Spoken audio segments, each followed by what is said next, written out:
Hey there, and welcome back to the Deep Dive. This is where we grab a stack of sources, roll up our sleeves, and really unpack the most important nuggets of knowledge and insight.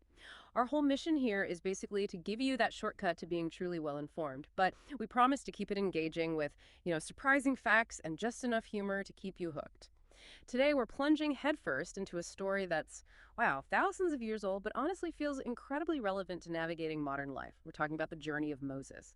And we've got some profoundly insightful perspectives today, drawing primarily from the writings of Ellen G. White. Think of it as a unique, deeply thoughtful lens through which to view this iconic biblical figure. Absolutely.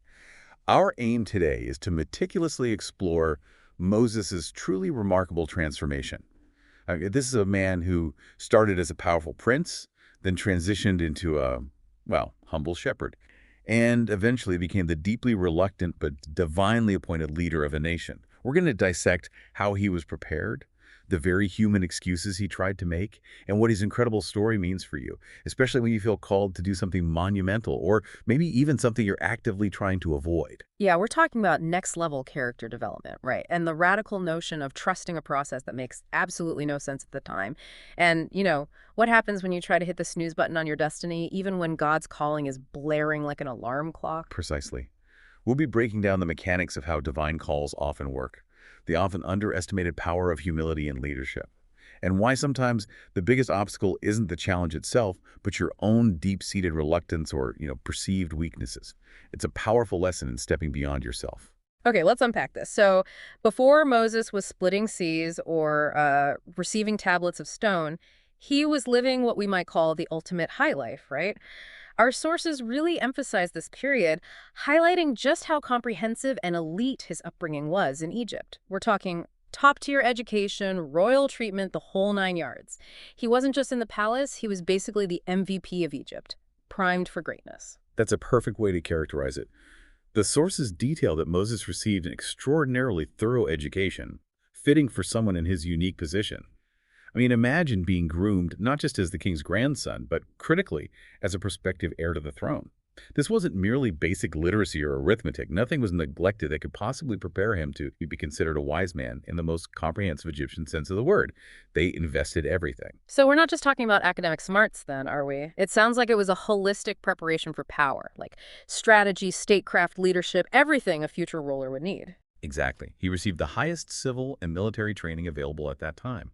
The Egyptians placed immense value on wisdom and practical competence, and they poured every resource into his upbringing to ensure he possessed all the tools necessary for governance. He learned the intricate art of diplomacy, the complex strategies of military tactics, the nuances of administration truly, the full suite of skills essential for a future pharaoh. He was operating at the pinnacle of what human education and societal privilege could offer in that ancient world. Wow, okay. And because he had all this incredible training, our sources suggest he felt fully prepared, but like by his own power and his own training to deliver Israel from bondage. He wasn't just a quiet scholar, he was, as you mentioned, a successful military leader. He was accustomed to praise, to flattery, and he clearly had a charismatic way of attracting people to himself. It really seems like he genuinely believed he could accomplish this monumental task, freeing an entire nation through his own abilities, his own strategic genius, his own sheer force of will. He saw himself as the natural, obvious solution. And this is precisely where the initial implications become so intriguing. He possessed a naturally impetuous spirit, prone to quick action, and he was accustomed to executing plans and achieving results. He had the stellar resume, the powerful network, the honed skills. He truly was the go-to guy, the golden child of the Egyptian court. It's almost as if he thought, I have all the answers, I possess the strength, I wield the influence, I can absolutely handle this. He was relying heavily on his wisdom, his military prowess, his innate drive. And while that Egyptian education undoubtedly provided a robust foundation in many respects, Adams, like, for example, giving him a profound understanding of the very system he would eventually challenge, God, our sources reveal, had a fundamentally different kind of preparation in mind. The external accomplishments were certainly impressive, but the internal character wasn't yet fully aligned with God's ultimate purpose for him. He needed more than just capability. He needed character. So he had all the resume builders, all the credentials you could possibly imagine. He was probably thinking, I got this in the bag. Think of it like being the top recruit for every major university, the star athlete who's won every championship, or the valedictorian who's mastered every subject. You've got all the skills, all the accolades. You're the favorite in every room you enter. You feel invincible. You've trained for years. You've conquered all the competitions. You've achieved top honors. You walk into any challenge, and your immediate, almost unconscious thought is, my skill set perfectly matches this challenge. I am uniquely qualified to dominate this situation. Yeah. It's a powerful self-assurance. Precisely. He was brimming with confidence in himself, in his own capabilities, and in the very sophisticated system that had elevated him. That kind of profound self-reliance, while often celebrated and rewarded in human endeavors, can paradoxically become a significant hindrance when a divine calling absolutely requires absolute dependence on a higher power. This isn't to say his education was useless, far from it. It just wasn't the primary qualification God was truly looking for, or rather it needed to be profoundly balanced and refined by something much deeper, something that would strip away that self-sufficiency and replace it with divine dependence. He needed to be able to care for people as a shepherd cares for a flock, not just command them as a general commands an army. And this brings us to a really practical, personal question for all of us, something to consider for your own journey. Have you ever felt like you were totally, completely ready for something? Like you had all the qualifications, all the experience, all the boxes checked, only to realize much later, perhaps even years later, that you were missing some truly crucial pieces, that maybe your own strength wasn't actually the right strength for the job you were called to do, or that what you initially thought was preparation was actually just a stepping stone to a completely different and arguably more profound kind of learning. It's often a deeply humbling moment, isn't it, when you realize your perfectly crafted plan isn't quite what's ultimately needed and that a different kind of wisdom is required. Absolutely. It's that profound realization that sometimes the strength God is looking for isn't your own impressive resume, but your genuine willingness to be molded, to learn true trust, and to depend on Him, especially in those areas where you feel completely unqualified or, out of your depth. Moses thought he had it all figured out, but God, with His divine foresight, saw the raw, untamed parts of his character, the parts that still needed significant refinement before he could truly lead God's people effectively.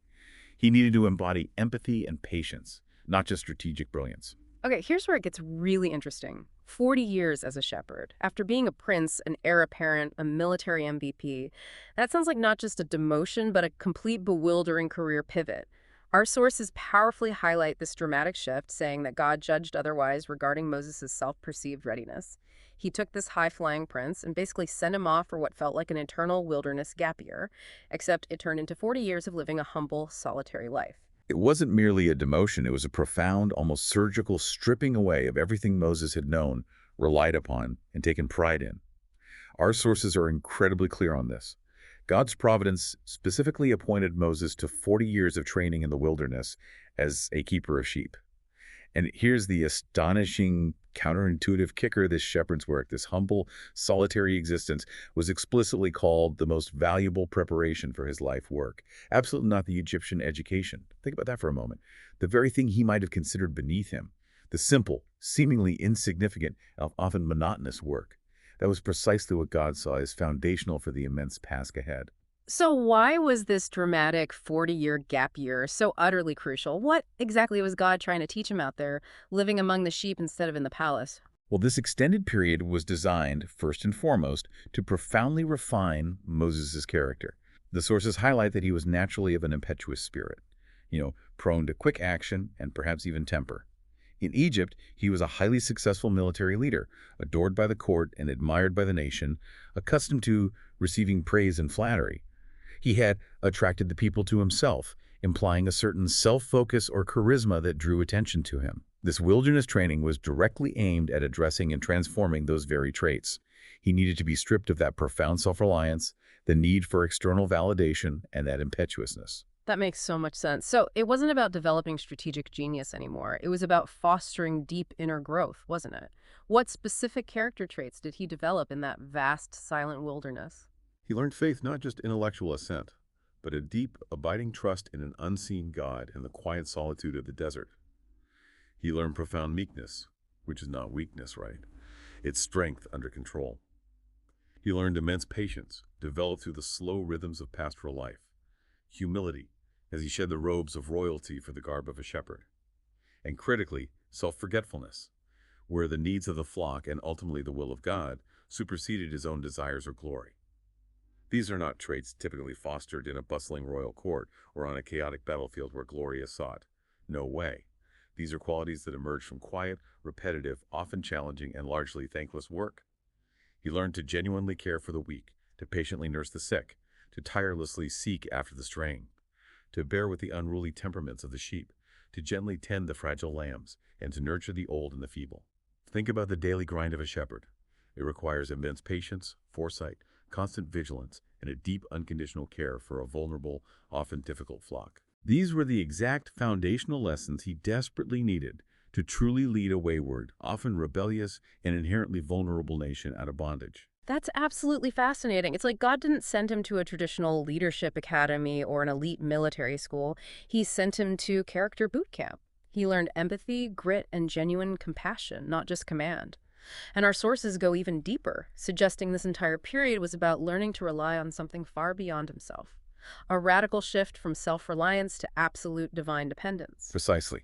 The sources powerfully state that in this profound, isolated work, Moses was drawn near to the chief shepherd. A beautiful analogy. He became closely united to the Holy One of Israel, developing an intimate, personal relationship with God. This marks a profound transformation. No longer did he plan to do a great work by his own might, as he had once confidently hoped to do when he first tried to intervene in Egypt. Instead, he sought to do faithfully, as unto God, the work committed to his charge. He stopped viewing the immense task as his project, to be achieved by his prowess, and began to see it as God's divine work, his role simply to be a faithful, humble, and obedient servant. And crucially, he recognized God's presence in every aspect of nature and truly understood God as a personal God, not just some distant deity. This is perhaps the most critical development of all. In the profound solitude of the desert, far removed from the clamor and endless distractions of court life, Moses finally had the sacred space to truly observe, reflect, and meditate. All nature spoke to him of the unseen one. He knew God as a personal God, not just as a theological concept. And by meditating on God's character, on his power and his love, he grasped more and more fully the sense of his constant presence. He found deep refuge in the everlasting arms. This wasn't merely intellectual knowledge gained from books. It was an intimate, experiential, deeply personal knowledge of God.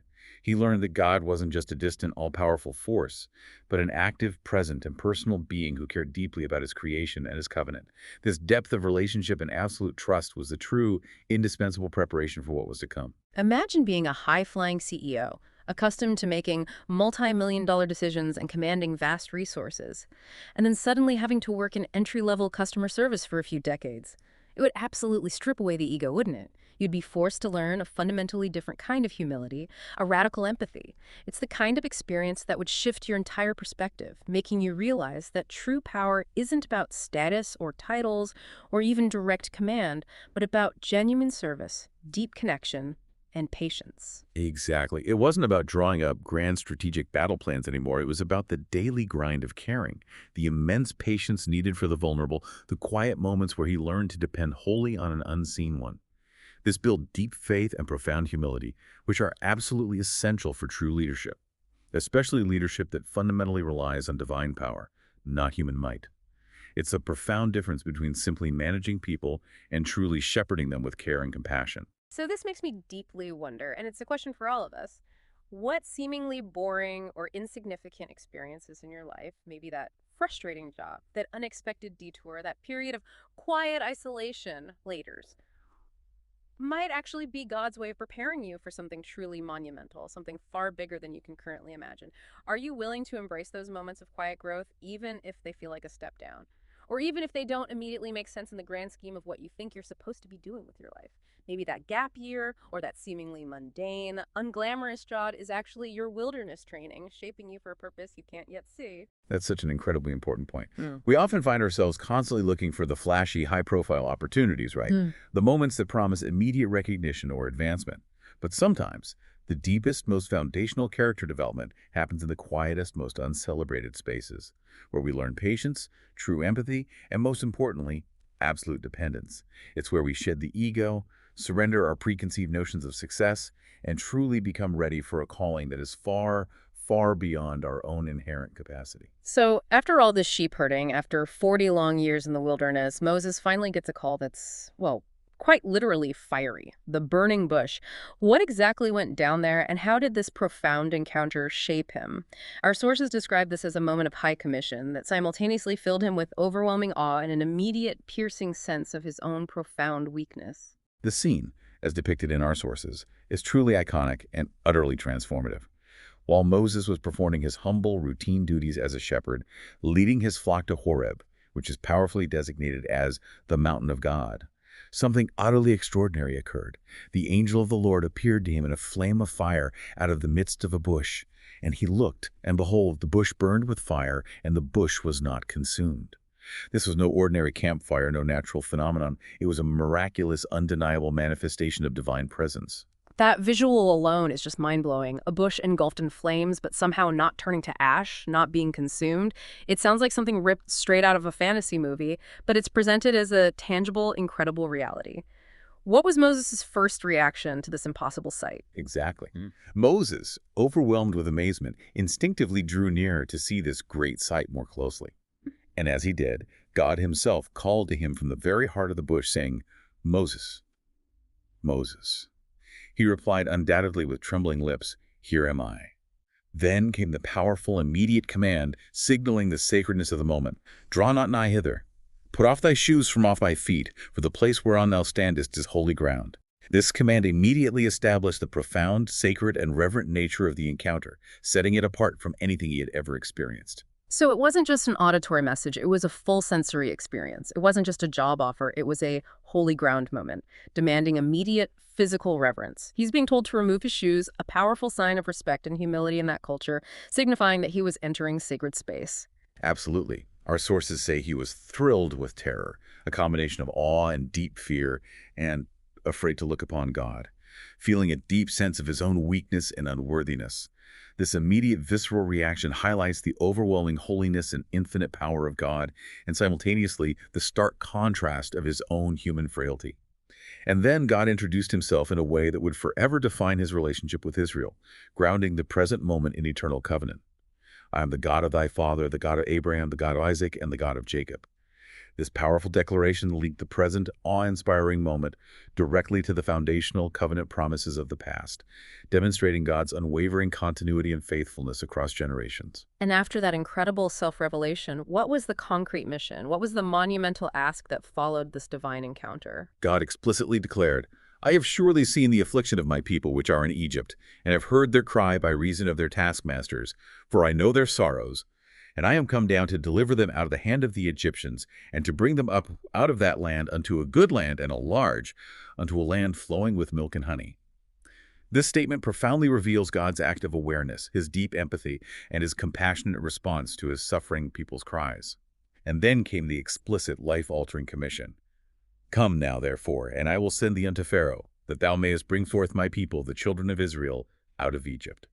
It was a call to lead an entire nation to freedom. Wow. So God sees their pain, he knows their sorrow, and he's decided to intervene, to act decisively. And Moses, the shepherd who was once a prince, is the unlikely chosen agent. Our sources emphasize that the unconsumed bush was more than just a spectacle. It was a powerful, miraculous sign, signifying God's undeniable presence and infinite power.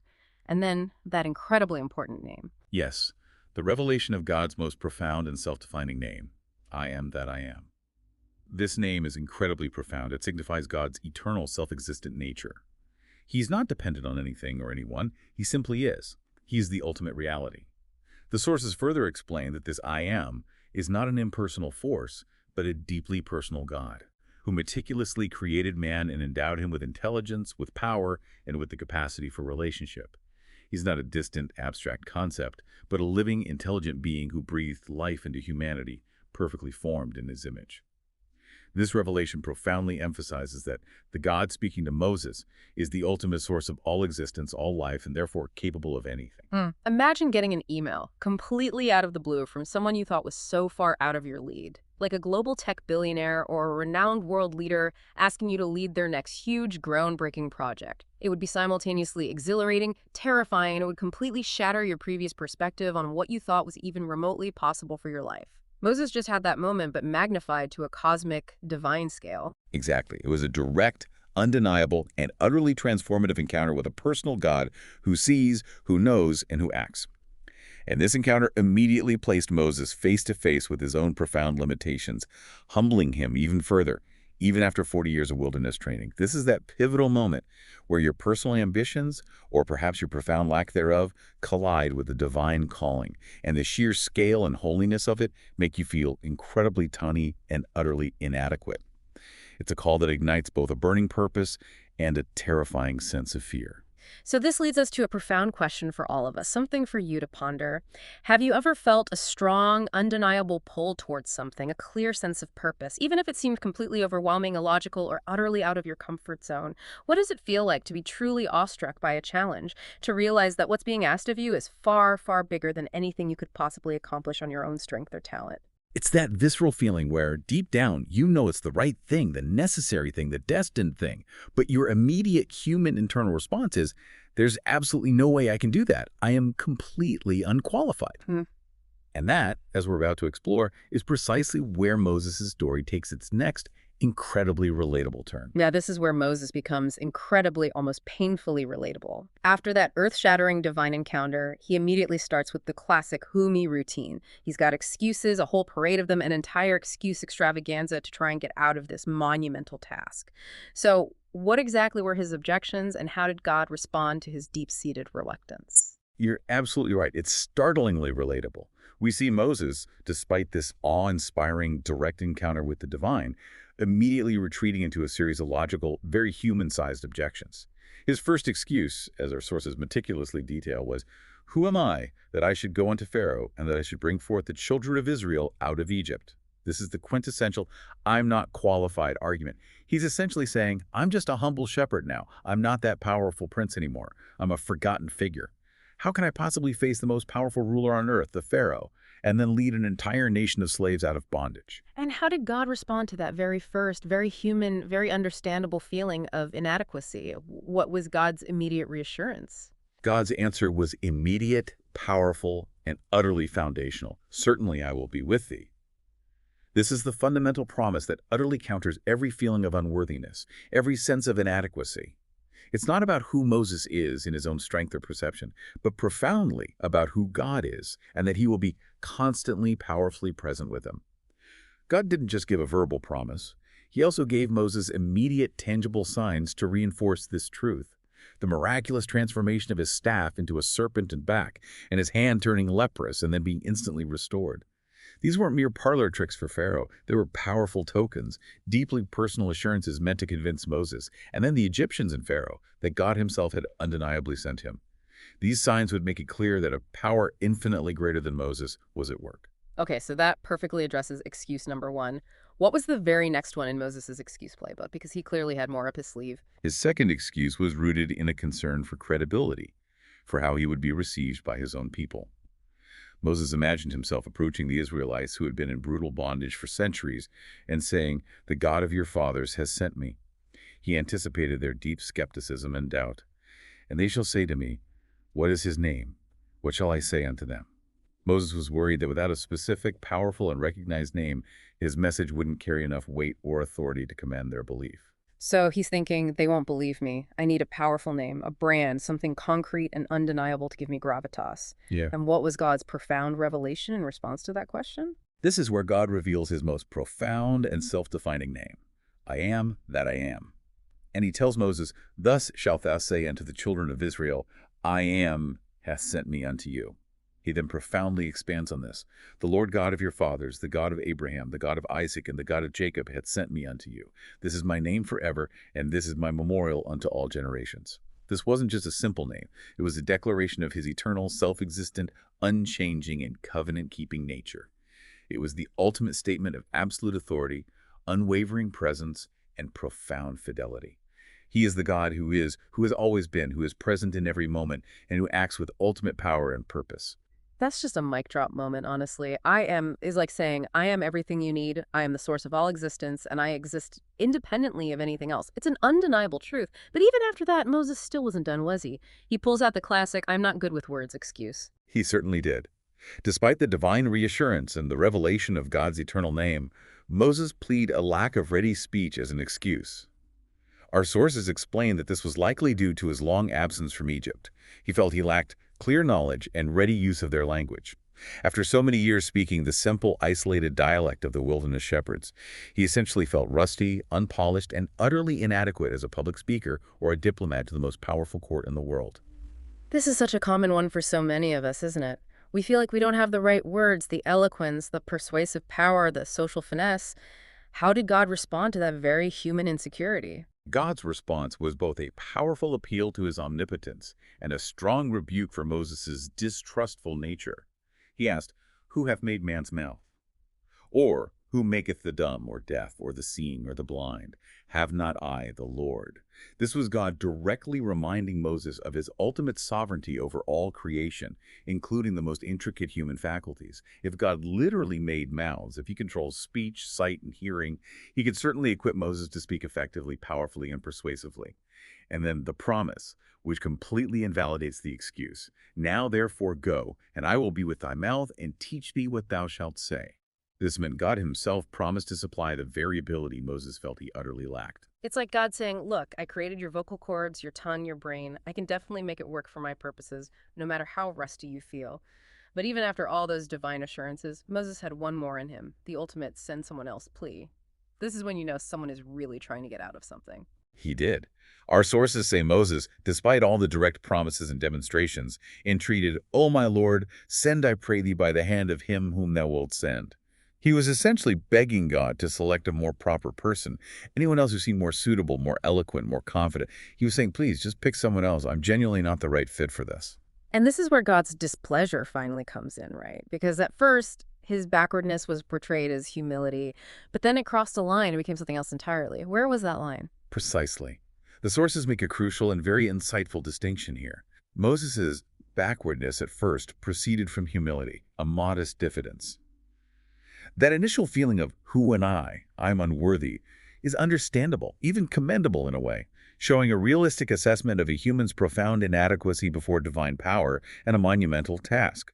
But, the sources state with clarity, after God promised to remove his difficulties and be with his mouth and teach him what to say, and to give him success, finally, in his mission, then for him to still manifest reluctance was displeasing to God. So, the shift from humble diffidence to something problematic happened when God had already systematically addressed and provided solutions for all of his problems, and he still said no or tried to delay. That's a key distinction for us, too. Exactly. His continued unwillingness, even after God's explicit assurances and specific promises of divine empowerment, success, and presence, showed unbelief and criminal despondency and distrust of God himself. To Moses, the entire deliverance of Israel looked hopeless in the manner God proposed to do the work. He simply couldn't see the path to success through his own limited human eyes, despite God explicitly promising to be with him every single step of the way, to be his very voice and strength. God, our sources explain, rebuked him for this profound distrust, this lack of faith in God's power and faithfulness. So he's essentially saying, I'm not good enough, they won't believe me, I can't even talk right, and finally, seriously, just get someone else, anyone else. It's basically the internal monologue we all have when we're facing something daunting, right? We conjure up every single reason under the sun why we're not the one for the job, why we're unqualified or incapable. It really is, isn't it? And God's systematic responses powerfully dismantle every single one of Moses' fears and objections, highlighting his own omnipotence, his faithfulness, and his profoundly personal involvement. He's not looking for our pre-existing perfection or our impressive human qualifications. He's looking for our willingness to be used, for our trust. He's essentially saying, I've got this covered. I made your mouth. I can certainly use your mouth. I know your limitations, and I am limitless. This means that your perceived weaknesses, your self-doubts, your feelings of inadequacy are not obstacles for a God who made everything and controls everything. If he calls you, he absolutely qualifies you, and he equips you. The ultimate challenge for us, then, is to move beyond that initial, understandable diffidence to a place of unwavering trust and obedience. What does this all mean for us, then, in our daily lives? It means that your excuses, no matter how logical or valid they may feel in the moment, might actually be the very things preventing you from stepping into something truly incredible, something God has specifically for you. It's not ultimately about your capability. It's profoundly about your availability and your willingness to trust God completely with the outcome. And this raises a truly crucial, thought-provoking question for you, the listener. What's your go-to excuse when you're faced with a significant challenge or a compelling call to action, whether it's a big life decision, a demanding career opportunity, or a seemingly small act of service in your community? Is it, I'm not smart enough, I don't have enough time, I'm not good with people, or perhaps the ever-present someone else could definitely do it better? And crucially, what specific Bible promises do you need to actively claim and hold on to give you hope, courage, and divine enablement on your unique journey with God? Knowing with absolute certainty that if he calls you, he will faithfully provide everything you need. Okay, so Moses, after all those back and forth arguments and divine reassurances, is finally on his way to Egypt. He's accepted the call, or at least he's going through the motions, but then, almost immediately, there's a super intense, life-threatening moment. This wasn't a test from Pharaoh or a desert bandit. It was something else entirely, far more profound and alarming. What exactly happened, and what's the truly significant, even sobering lesson here for us? So this is a really striking and often overlooked part of Moses' story, and our sources delve into it with significant, even chilling detail. As Moses journeyed to Egypt with the full weight of the divine commission upon him, something terrifying and unexpected occurred. The angel of the Lord met him and assumed a threatening posture as though he would slay him. Moses was literally fearful of his life, facing an immediate mortal threat from a divine messenger. Whoa. An angel of the Lord, God's messenger, threatening to kill Moses while he's actively on God's mission. That seems utterly counterintuitive, almost contradictory to everything we've just discussed about God's promises.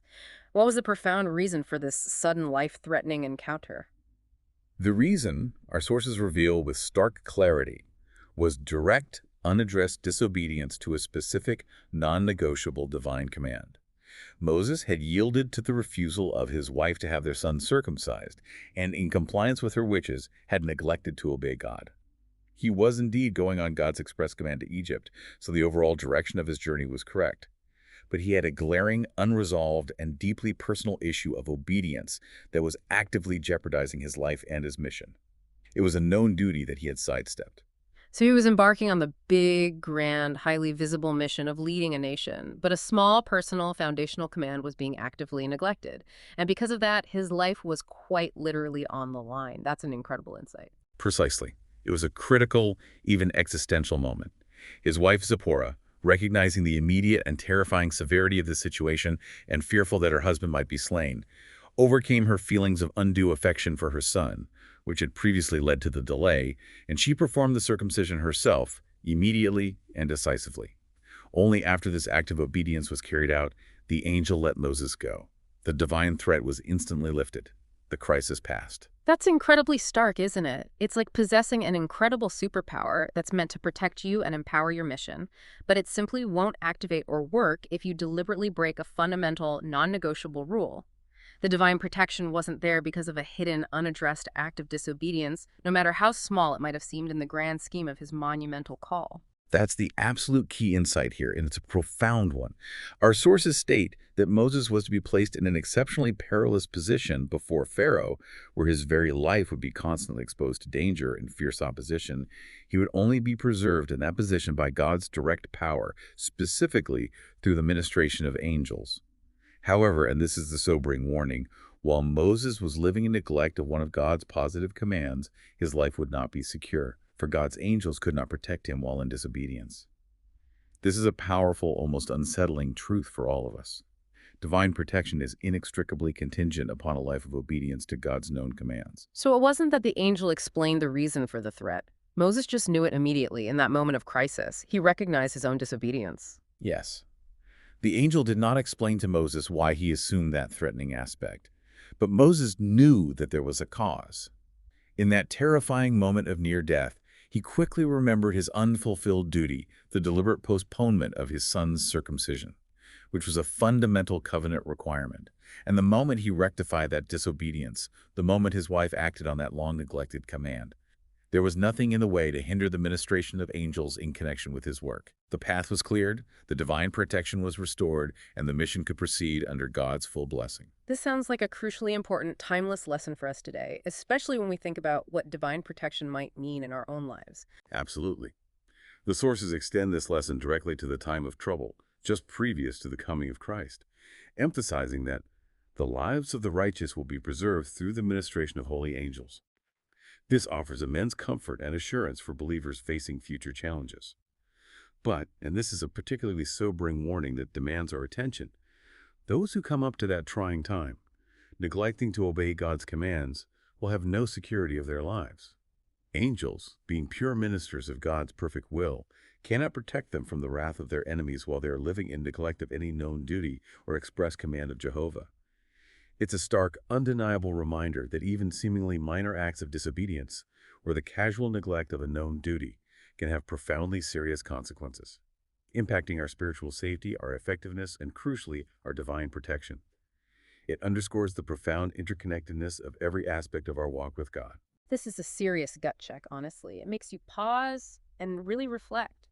Are there areas in your life where you're neglecting a known duty, even small ones?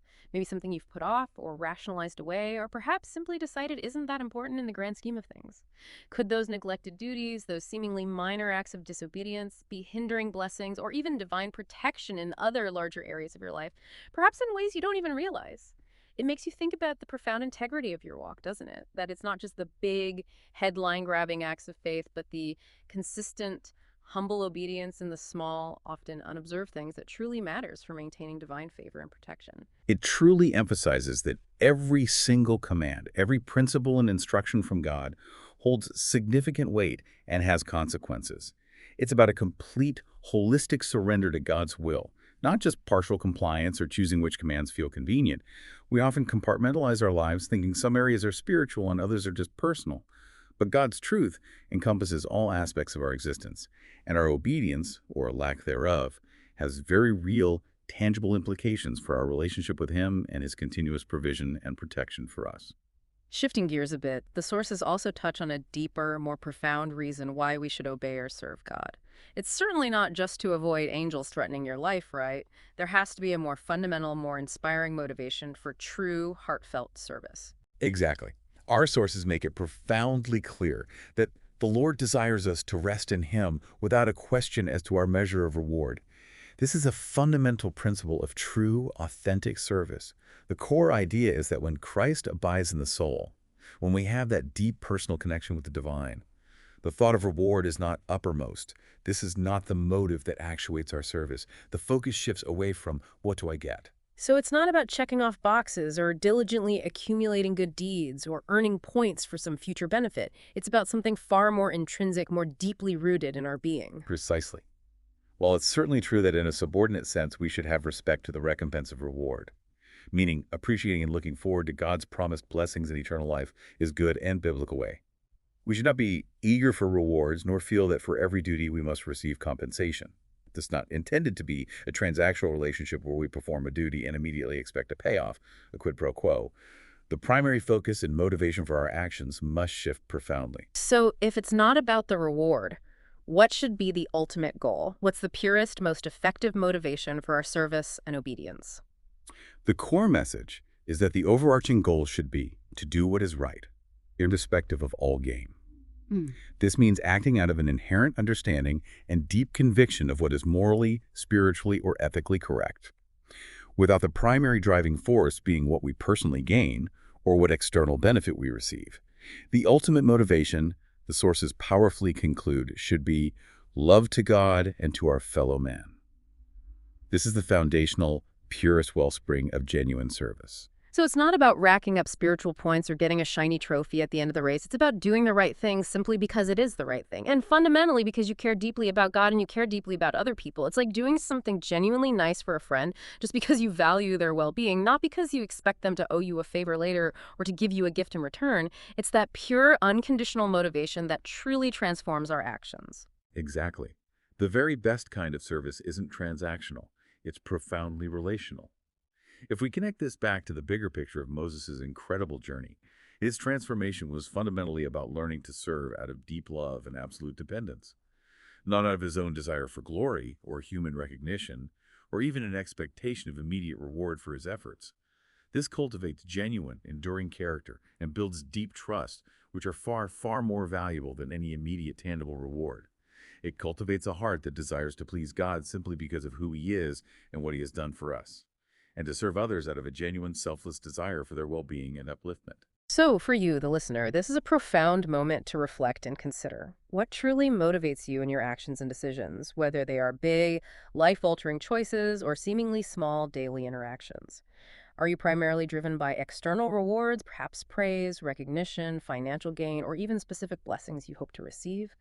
Or are you driven by a more internal, intrinsic sense of purpose, a deep conviction of what is right, and a genuine, overflowing love for God and for the people around you? It's a subtle but incredibly profound difference that fundamentally shapes the very nature of your service, your character, and ultimately your spiritual journey. This deep dive into Moses' truly epic story powerfully shows us that God's preparation looks drastically different from ours. His training path involves profound character shaping, deep humility, and absolute trust, even when it feels like a baffling detour. Even when it takes 40 long, quiet, unglamorous years in the wilderness. Yeah, and that even the most impressive resumes, the most polished credentials, sometimes need a radical wilderness re-education to truly prepare us for what's next. It's all about a monumental shift, moving from a mindset of, I can do this myself, to a profound understanding of, I'm ready for whatever God calls me to, because He'll be with me every step of the way. It's a complete, liberating shift in reliance from self to something infinitely greater. And it's a powerful, comforting reminder that our excuses, while understandable and often very human, can be the very things that hinder us from stepping into the incredible, divinely appointed purpose God has for us. His divine promises systematically dismantle every single one of our perceived inadequacies. And, crucially, the small, seemingly insignificant acts of obedience are just as vital as the big ones for our protection, our spiritual growth, and ensuring we're always aligned with His perfect will. So, what does this all mean, practically, for you? Moses was a prince who became a shepherd, then a deeply reluctant prophet, ultimately leading millions out of bondage. What seemingly ordinary, uncomfortable, or even frustrating situations in your life might actually be profoundly preparing you for something extraordinary, something you can't even foresee right now. And what excuses are you still holding on to those familiar, comforting reasons you tell yourself that are keeping you from truly stepping into your full potential and the incredible purpose God has for you? Think about it. If God could take Moses from a hesitant speaker, convinced he utterly lacked the words, and transform him into one of the most powerful leaders and lawgivers in history, what seemingly impossible task might you be truly qualified for? Not because of your current abilities or talents, but because of God's unwavering promise to be with your mouth, to guide your hands, and to transform your heart for His purposes. It's not about what you bring to the table in your own strength, but about what He promises to bring through you. Thanks for diving deep with us today. We'll catch you on the next one.